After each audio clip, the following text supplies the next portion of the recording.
నమస్కారం. ఈ వీడియోలో మనం భారతదేశం నుండి United nations military observer group in India and Pakistan UNMOGIP ను ఎప్పుడు, ఎందుకు తొలగించారు, అసలు ఈ సంస్థ ఏమి పనిచేస్తుంది, తొలగించడం వెనుక ఉన్న కారణాల గురించి సంక్షిప్తంగా తెలుసుకుందాం.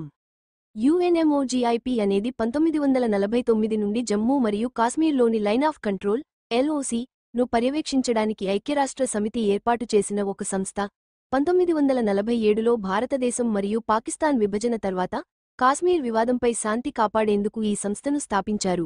అయితే 1972లో షిమ్లా ఒప్పందం తర్వాత కాశ్మీర్ సమస్యను భారతదేశం మరియు పాకిస్తాన్ ద్వైపాక్షికంగా పరిష్కరించుకోవాలని నిర్ణయించారు. దీనివల్ల UNMOGIP యొక్క పాత్ర అనవసరమైనదని భారతదేశం భావించింది. అయినప్పటికీ UNMOGIP ఈరోజు వరకు భారతదేశంలో కొనసాగింది. ఈ 74 సంవత్సరాల కాలంలో భారతదేశం UNMOGIP కోసం గణనీయమైన ఖర్చులను భరించింది. వారి నివాసం, భద్రత, వాహనాలు మరియు ఇతర సౌకర్యాలను అందించింది.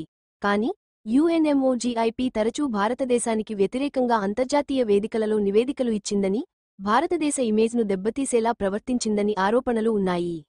UNMOGIP తొలగింపు తేదీ 2025 మే 19 నాడు మోదీ ప్రభుత్వం UNMOGIPను భారతదేశం నుండి తొలగించే నిర్ణయం తీసుకుంది.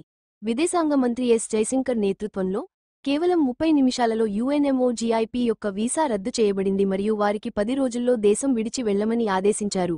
ఈ నిర్ణయం భారతదేశం యొక్క సార్వభౌమాధికారాన్ని మరియు కాశ్మీర్పై దాని నియంత్రణను బలంగా నొక్కి చెబుతుంది. ప్రాముఖ్యత: ఈ చర్యను భారతదేశం ఒక జాతీయవాద విజయంగా చూస్తోంది. ఇది కాశ్మీర్ సమస్యను ద్వైపాక్షికంగా పరిష్కరించాలనే భారతదేశ విధానాన్ని బలపరుస్తుంది మరియు అంతర్జాతీయ జోక్యాన్ని తిరస్కరిస్తుంది. ఈ నిర్ణయం భారతదేశం యొక్క దృఢమైన విదేశాంగ విధానాన్ని మరియు స్వతంత్ర నిర్ణయ శక్తిని ప్రదర్శిస్తుంది. ఈ వీడియో మీకు నచ్చిందని ఆశిస్తున్నాను. లైక్ చేయడం, షేర్ చేయడం మరియు సబ్స్క్రైబ్ చేయడం మర్చిపోవద్దు. జై హింద్.